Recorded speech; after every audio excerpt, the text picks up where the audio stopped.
What's up, everybody? This is CJ. Welcome back to the channel. Today, I'm going to be talking about the games I played in February. So it's just a recap of the games I played, and I'll give you some general thoughts on whether I like the games or whether you might be interested in those games. So let's get it going. Let's always start with Uprising. I played 10 games of Dune Imperium Uprising this month, which is still below average for me. I've been just doing a lot of things this last month and had a lot of family in town, so it was a little bit difficult to get that game to the table. But I got about 10 games of the digital version, obviously TTS version, played with some friends online, and that was great. Had a pretty decent win rate this month, which is definitely up for me, and I'm looking forward to playing some more and joining in with the Stone Burner, which you can join by getting through the links below in the description. All right, I played Ethnos. I had a 5, I think, maybe it was a 6-player game of Ethnos. Very fun game by Paulo Mori. This is an area control game where you are playing sets of cards that have basically different factions. There's like wizards and there's elves and there's, goblins and things like that. Not goblins, there's trolls and orcs and things like that. And you play them very similar to Ticket to Ride. And you play those sets, and they're going to be worth points at the end of a round or an era epic, something like that.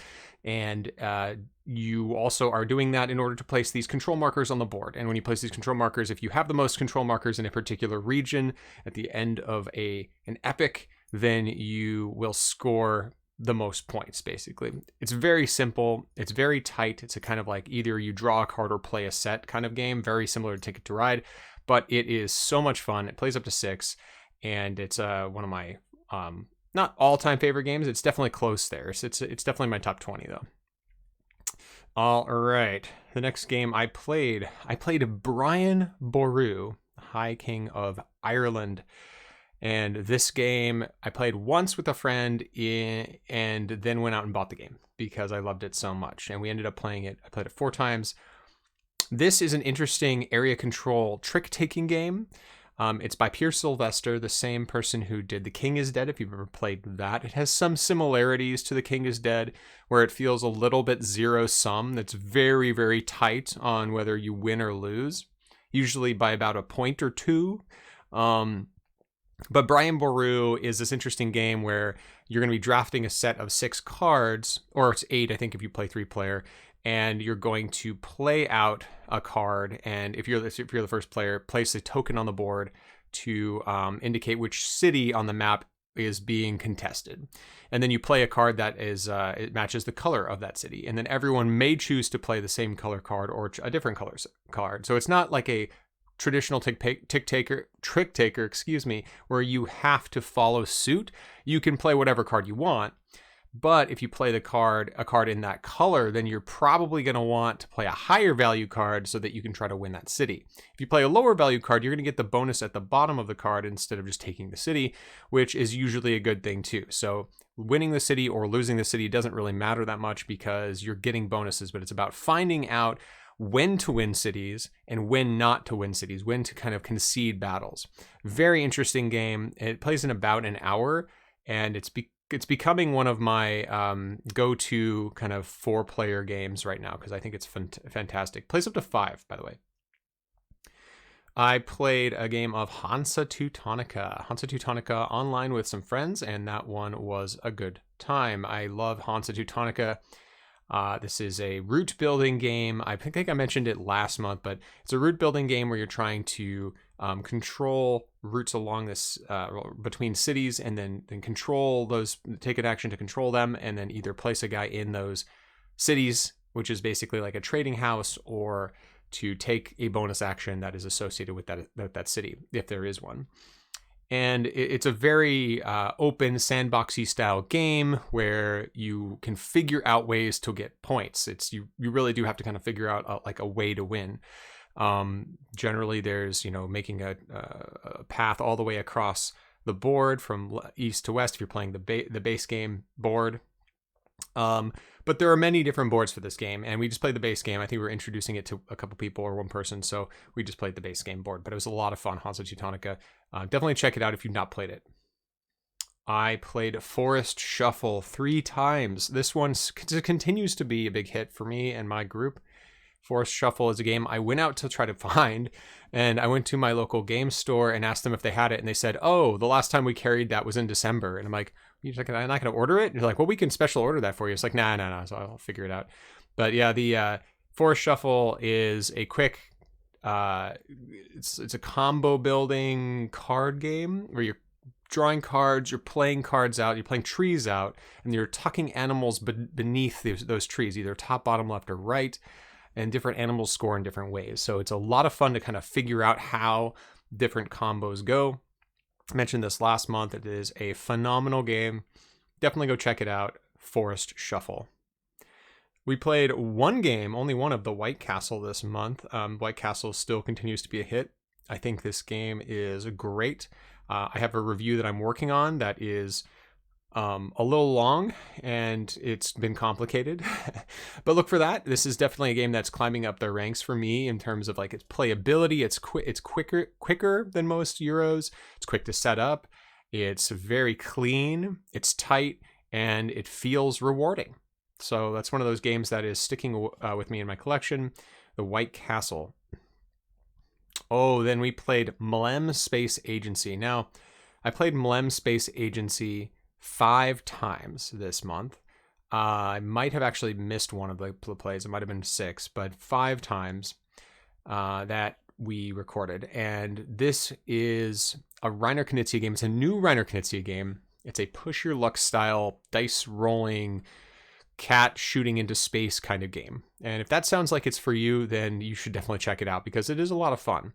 Say it's definitely best for a higher player count, 4 or 5 players, and it's best if your player count likes to sabotage, because this is a game where you can send specific cats onto the rocket in order to sabotage, and that is very amusing and everyone quite enjoys that. Mlem also has this interesting kind of like thing where you roll the dice, and then each space on the board that you move up, you may or may not be able to use those dice. So you're kind of like betting on whether or not to stick around in that. It's a lot like Celestia. I mentioned this last month, but it's very, very similar to Celestia. But I think it's slightly better than Celestia. And it has a tight scoring. Everyone's fighting over these these extra point tiles for like getting cats on 3 planets, or getting 3 cats on 1 planet, or getting cats on 3 moons, things like that. And when people get to the comet, which I have seen several times now, it is such a fun moment because everyone's like, we're going to make it to the comet. Yeah. And then everyone disembarks. The captain goes to the comet. Everyone else goes to the nebula. Oh, man. It's a really fun time. I really recommend Mlem Space Agency. It's a surprise for me. All right. I played one game of Automania, and I am so glad that I did. Automania is an interesting, how do I explain this game? You're building cars, you're loading them onto barges or ships, and then you're selling them to either the European or the American market. And this game has a little bit of a Quadropolis feel. If you've ever played Quadropolis, you have your workers, and you're going to be placing them around the outside of the board, and then choosing a tile on in that row or column, wherever you are, and taking that tile and placing it in your factory. And then you're going to produce a car, and the value of that car is determined by the number of stars in that production line, and it's kind of like conveyor belt. So you're building this kind of little conveyor belt engine, and in doing so, you're really trying to maximize one type of car, but also get a good enough like other type of car. There's like super cars. There's like I think they're called family cars, and there's econ cars. Economy cars. And so those 3 things have different paths, different conveyor belts, and some can be more or less valuable depending on what that car is, right? So for instance, the sports car usually has, or the supercar usually has, the most spots you can upgrade, but at the same time they cost more for you, so there's a trade-off.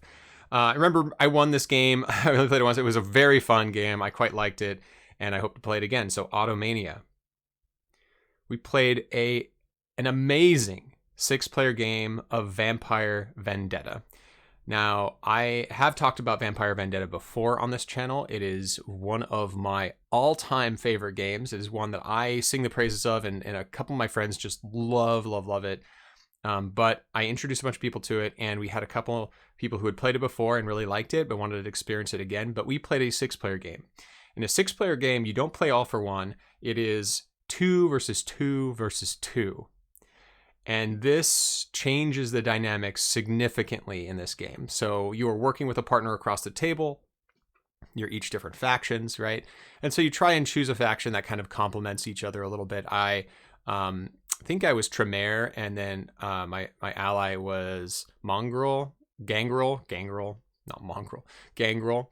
And we had a very strong, like, strength thing going on, and we had some sapping of blood going on.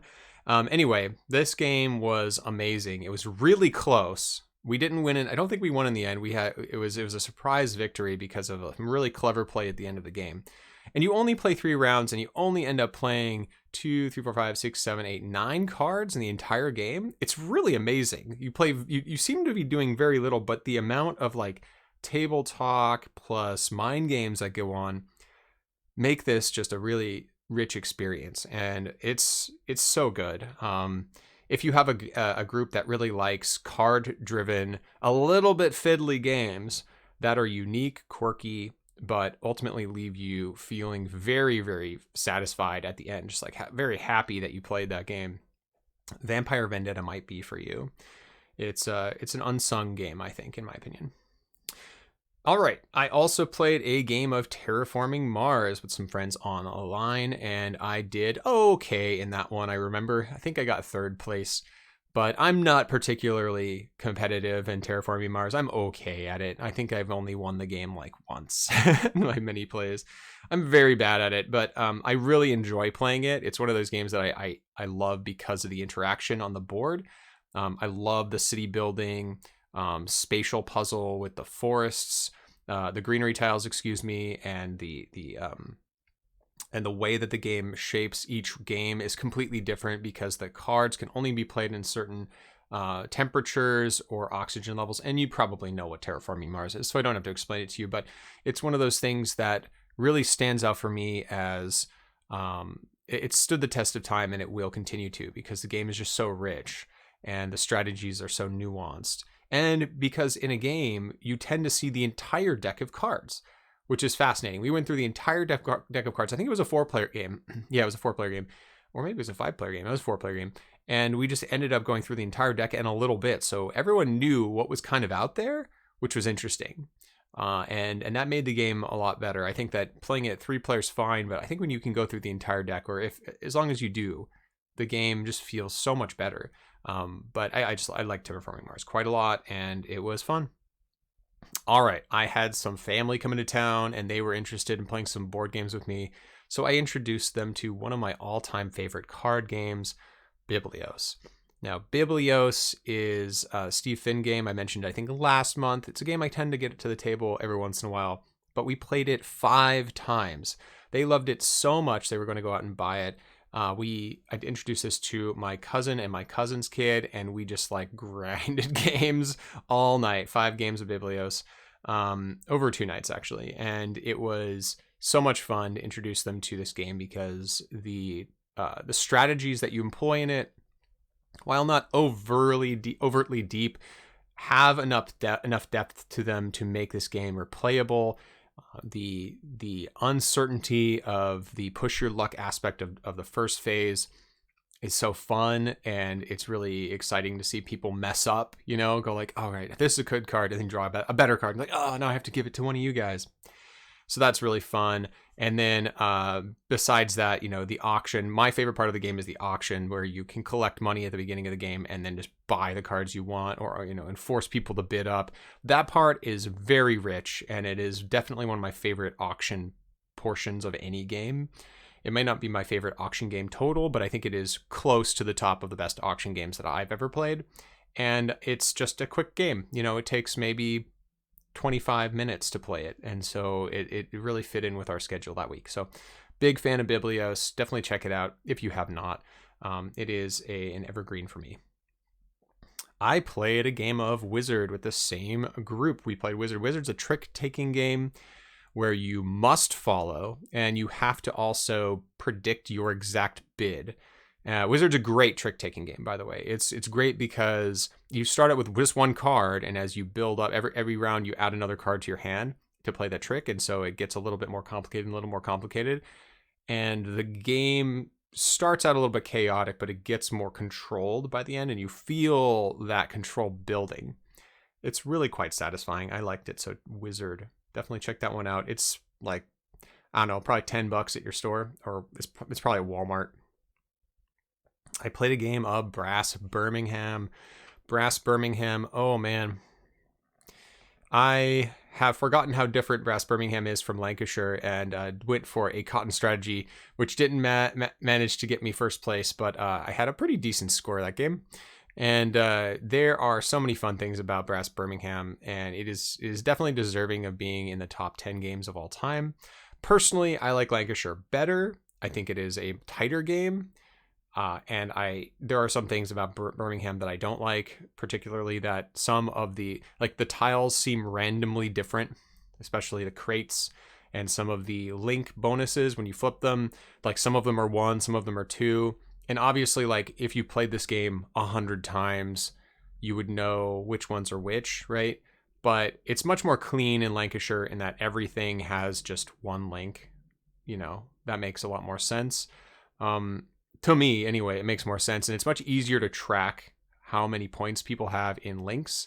But I find it difficult to do in Birmingham, especially on TTS, because when you're zoomed so far out, it's a little bit hard to see.